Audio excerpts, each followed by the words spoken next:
Hello besties, welcome to Shirisha Prasad kitchen. I'm Shirisha. ఈరోజు నేను egg role చేయబోతున్నానండి. ఎగ్గే కదా, ఏముంది అని తీసిపడేయద్దు, ప్రతి బైట్లో కూడా అద్భుతం. ముందుగా బౌల్లో మైదా, ఉప్పు, తగినంత వాటర్ వేసుకొని చపాతీ పిండిలాగా కలిపి పెట్టుకోవాలి. కొంచెం ఆయిల్ అప్లై చేసి మూత వేసి పెట్టాలి. ఇప్పుడు స్టవ్ మీద గిన్నె పెట్టుకొని వాటర్ వేసుకొని కొంచెం సాల్ట్ వేసుకొని ఎగ్స్ బాయిల్ చేసుకోవాలండి. ఇలా బాయిల్ అయిన ఎగ్స్ని పీసెస్ లాగా కట్ చేసుకొని పెట్టుకోవాలి. ఇలా కొంచెం పెద్దవే కట్ చేయాలి, తినేటప్పుడు ఎగ్ తగులుతూ చాలా బాగుంటుంది. ఇప్పుడు వీటికి కావాల్సిన vegetables carrot, cabbage, capsicum cut చేసి పెట్టుకున్నాను. ఇప్పుడు ఒక బౌల్ తీసుకొని క్యాబేజ్, క్యారెట్, క్యాప్సికమ్ వేసుకొని కొంచెం సాల్ట్, పెప్పర్ వేసుకొని కలిపి పెట్టుకోవాలి.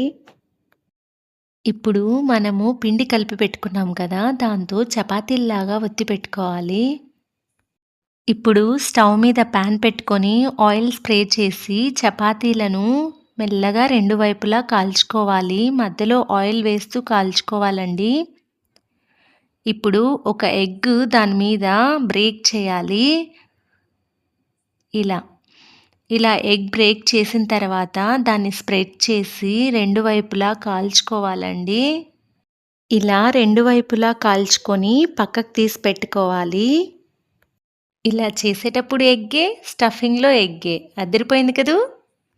ఇలా మనం చేసి పెట్టుకున్న దాని మీద కొంచెం క్యాబేజ్, క్యారెట్, క్యాప్సికమ్, కొంచెం కొత్తిమీర, ఆనియన్, ఇంకా బాయిల్డ్ ఎగ్ వేసుకొని కొంచెం కెచప్ వేసుకొని రోల్ చేసుకోవాలి.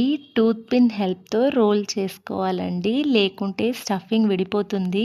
ఈ ఎగ్ రోల్ని మైదా ఇష్టపడని వాళ్ళు గోధుమ పిండితో అయినా చేసుకోవచ్చండి. టేస్ట్లో ఏం చేంజ్ ఉండదు, అద్భుతంగా ఉంటుంది. ఒకసారి ట్రై చేసి చూడండి.